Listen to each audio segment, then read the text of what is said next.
നിൻകഴൽ ധ്യാനിച്ചു നിത്യം ഭജിക്കുന്ന എങ്കഴൽ കനിയണേ ദേവ സൈന്യാധിപ.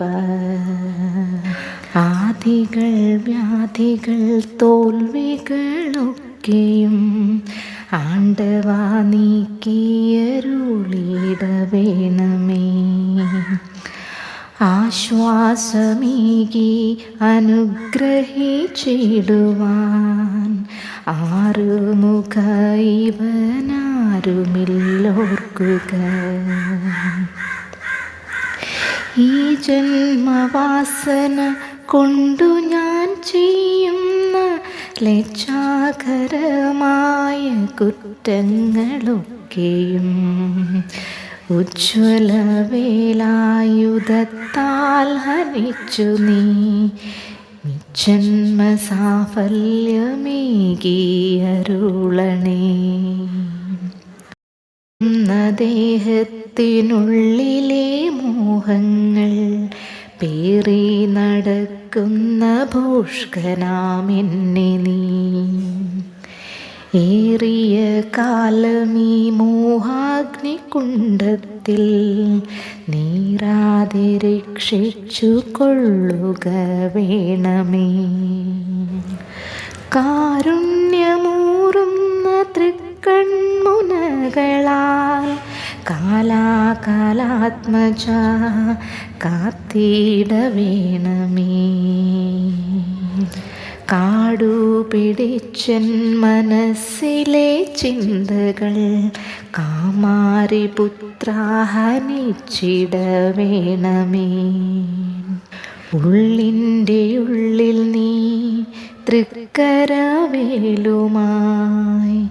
കള്ളമില്ലാത്ത പൂപ്പുഞ്ചിരിച്ചിന്തുമായി ഭള്ളൊഴിച്ചെൻ്റെ മനസ്സിൻ്റെ കന്മഷം വള്ളി മണാളനെ സംഹരിച്ചിടണേ.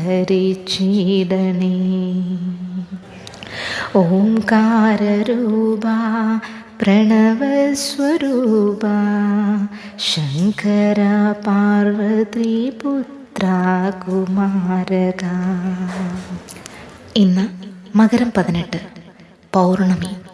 പൗർണമിയിലെ തൈപ്പൂയം സുബ്രഹ്മണ്യ സ്വാമിയുടെ ഏറ്റവും പ്രധാനപ്പെട്ട ദിവസം. ശ്രീ സ്കന്ദദേവ നാമങ്ങളുടെ പൊരുളറിയാതെയാണ് നമ്മൾ നാമജപം പോലും ചെയ്യുന്നത്. സുബ്രഹ്മണ്യൻ എന്താണ് അതിനർത്ഥം? സുബ്രഹ്മണ്യൻ എന്ന പദം ശിവനെ കുറിക്കുന്നു. സു കൂടിച്ചേരുമ്പോൾ ശ്രേയസിനെ കുറിച്ചെന്നാകുന്നു. വേദങ്ങൾക്കും വേദപണ്ഡിതന്മാർക്കും ആചാര്യനായി ശോഭിക്കുന്നവൻ, അതാണ് സുബ്രഹ്മണ്യൻ എന്നതിനർത്ഥം. 6 വദനാരവിന്ദങ്ങളോടുകൂടി ശോഭിക്കുന്നവനാകയാൽ ശ്രീ ഷൺമുഖദേവൻ എന്ന് വിശേഷിപ്പിക്കുന്നു. ഉമാമഹേശ്വര വദനങ്ങളും ഉൾക്കൊള്ളുന്നതാണ് ഷൺമുഖവദനം. കുമാരൻ, കു ലോകം, മാ ഐശ്വര്യദേവതയായ മഹാലക്ഷ്മി, രൻ ദാനം ചെയ്യുന്നവൻ. ഇപ്രകാരം ലോകത്തിന് സകലവിധ ഐശ്വര്യങ്ങളും പ്രദാനം ചെയ്യുന്നവനാണ് കുമാരൻ. എന്നെന്നും നിലനിൽക്കുന്നവൻ, നാശമില്ലാത്തവൻ അഥവാ യൗവനയുക്തൻ എന്ന അർത്ഥത്തിലും ഈ പദത്തെ വിശേഷിപ്പിക്കാറുണ്ട്. സ്വാമിനാഥൻ ശ്രീ ശങ്കരന് പ്രണവമന്ത്രം ഉപദേശിച്ചവൻ, ജ്ഞാനപണ്ഡിതൻ, ശ്രീ പാർവതി പരമേശ്വര പുത്രനും ലോകാംബികയുടെ ജ്ഞാനതത്വ ബോധപ്രദവുമായ മുലപ്പാൽ പാനം ചെയ്തു വളർന്നവനെ ശ്രീകുമാര ബാലൻ ജ്ഞാനിയായി. സ്വന്തം അച്ഛനായ ശ്രീ മഹേശ്വരന് പോലും ഉപദേശം നൽകി അറിവ് പകർന്നവൻ. ശരവണഭവൻ. ഷ എന്ന അക്ഷരം മംഗളത്തെ കുറിക്കുന്നു. ര തേജസ്സിനെ കുറിക്കുന്നു. വ സൽചിത്തത്തെ കുറിക്കുന്നു.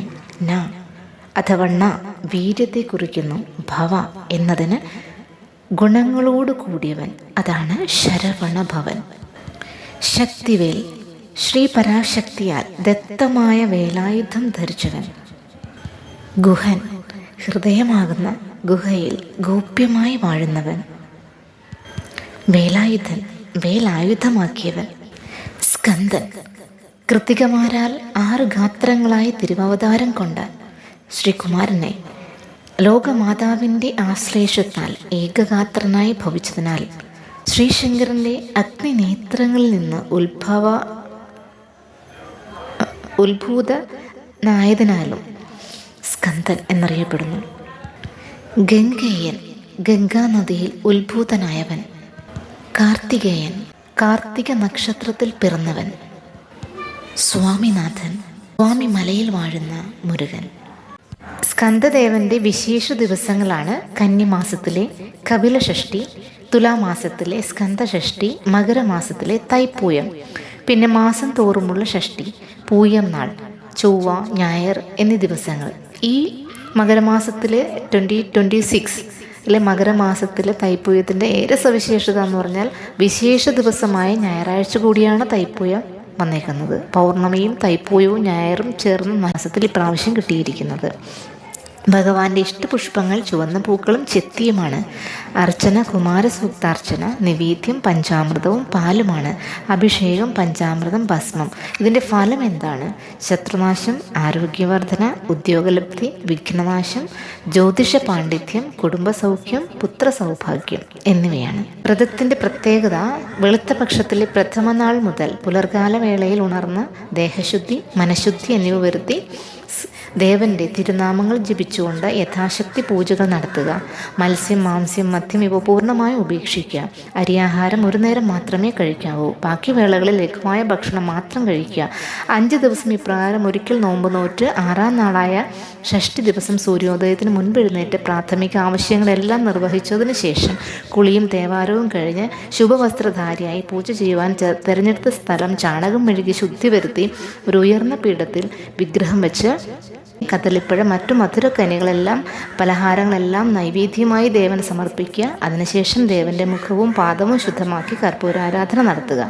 സദാ ഭഗവാന്റെ തിരുസന്നിധിയിലിരുന്ന ഭയഭക്തി പുരസ്സരം സ്കന്ദപുരാണമോ സ്കന്ദഷഷ്ഠി വ്രത മാഹാത്മ്യമോ ഭഗവത് കീർത്തനാലാപമോ നാമജപമോ നടത്തേണ്ടതാണ്.